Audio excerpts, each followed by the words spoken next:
ഈ ലോകത്തുള്ള എല്ലാ ജീവജാലങ്ങൾക്കും, മിണ്ടാപ്രാണികൾ മുതൽ എല്ലാവർക്കും അവരുടേതായിട്ടുള്ള മനസ്സിൻ്റെ സങ്കല്പങ്ങളുണ്ട്. അതിനനുസരിച്ചാണ് സുഖവും ദുഃഖവും. അതായത് അവരുടെ ഉള്ളിൽ അവരെന്തിനെയാണോ സുഖമെന്ന് വിചാരിച്ചു വെച്ചിരിക്കുന്നത്, അതുമായിട്ട് ബന്ധപ്പെട്ട് എന്തെങ്കിലും കാര്യങ്ങൾ നടക്കുമ്പോൾ അവർക്ക് വലിയ സന്തോഷം.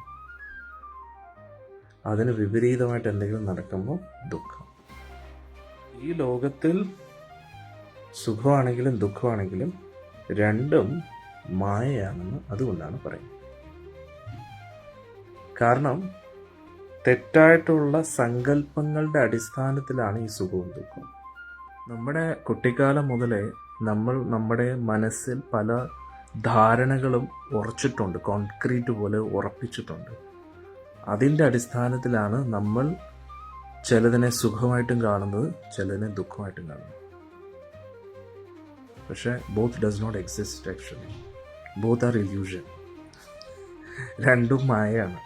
നോർത്ത് ഇന്ത്യക്കാർക്ക് ചപ്പാത്തി കിട്ടിയേ പറ്റൂ. അവർക്ക് ചോറ് കാണുമ്പോഴേ ദേഷ്യമാണ്. മലയാളികൾക്ക് ചോറ് കിട്ടിയേ പറ്റൂ. ചോറ് ഇല്ലെങ്കിൽ പിന്നെ അവർക്കൊരു ടെൻഷൻ. ചപ്പാത്തി കിട്ടിയാൽ സുഖമാണെന്ന് ചിന്തിക്കുന്ന നോർത്ത് ഇന്ത്യക്കാര്, ചോറ് കിട്ടിയാൽ സന്തോഷം എന്ന് കരുതുന്ന മലയാളികൾ. രണ്ടും ഇല്യൂഷനാണ്.